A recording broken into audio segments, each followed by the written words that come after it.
কখনো কি ভেবেছো একজন মানুষের ভাগ্য বদলে দিতে সবসময় টাকা বা ক্ষমতা লাগে না। অনেক সময় একটি ভালো কাজ, একটি সঠিক সিদ্ধান্ত কিংবা একটি ছোট সাহায্য কারো জীবন বদলে দিতে পারে। আজকের গল্পে দেখবে কিভাবে একটি সাধারণ দিন আমার জীবনের সবচেয়ে স্মরণীয় দিনে পরিণত হয়েছিল। তাই গল্পটি শেষ পর্যন্ত দেখো। আমার নাম ইয়াসিন, আমি একটি ছোট গ্রামের ছেলে।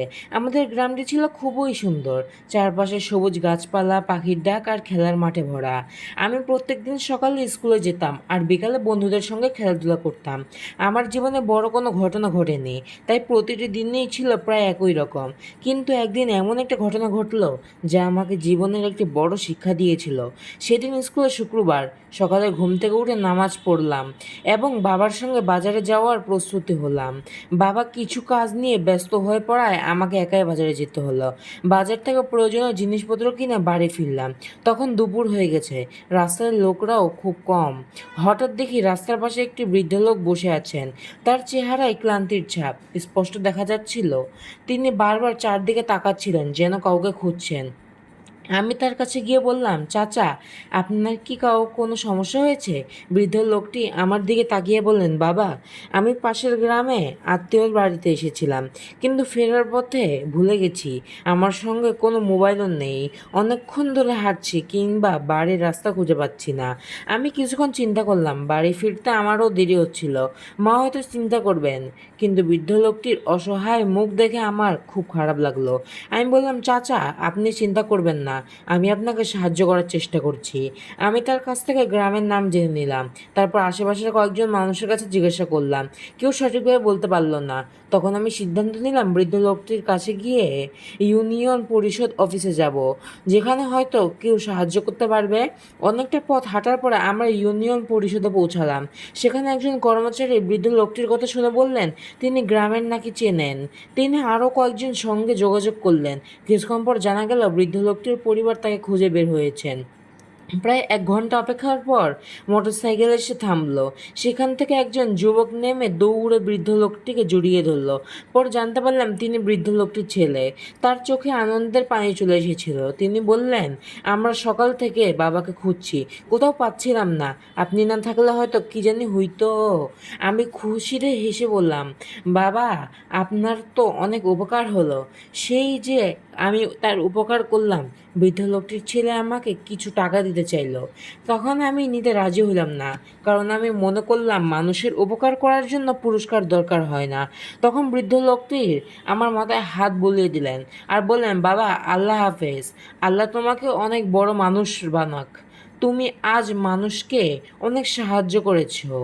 তুমি আজ যদি আমাকে সাহায্য না করতে, আমার পরিবারকে শান্তিতে ফিরিয়ে দিতে পারতে না, তাহলে আমার পরিবার আমাকে খুঁজে বেড়াতো। আমার পরিবার যতক্ষণ না আমাকে খুঁজতে পারত, ততক্ষণ টেনশনে তারা অক্লান্ত পরিশ্রম হয়ে যেত। যেদিন বাড়ি ফিরতে আমার অনেক দেরি হয়েছিল, মা প্রথমে একটু রাগ করেছিলেন, কিন্তু পুরো ঘটনা শোনার পরে তিনি হাসলেন। বাবা আমার কাঁধে হাত রেখে বললেন, আজ তুমি এমন একটি কাজ করেছো যা অনেক বড় মানুষও করতে পারে না।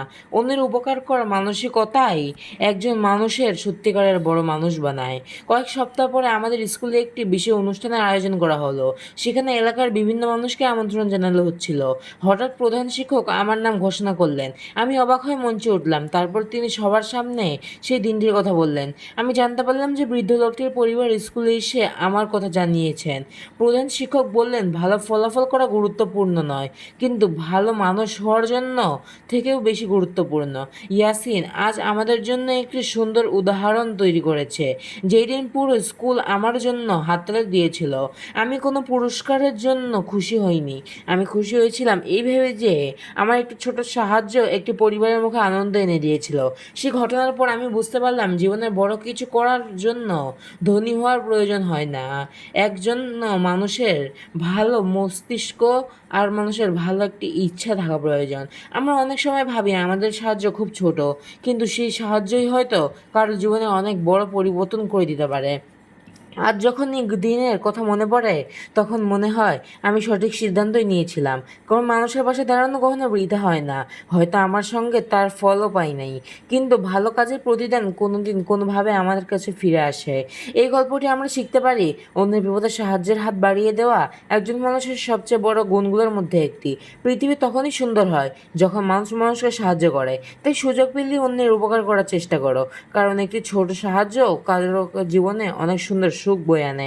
গল্পটি যদি তোমাদের কাছে ভালো লেগে থাকে তাহলে ভিডিওতে একটা লাইক দাও, চ্যানেলটা সাবস্ক্রাইব করে বেল আইকনটি অন করে রাখো, যাতে নতুন নতুন শিক্ষণীয় গল্প সবার আগে দেখতে পারো।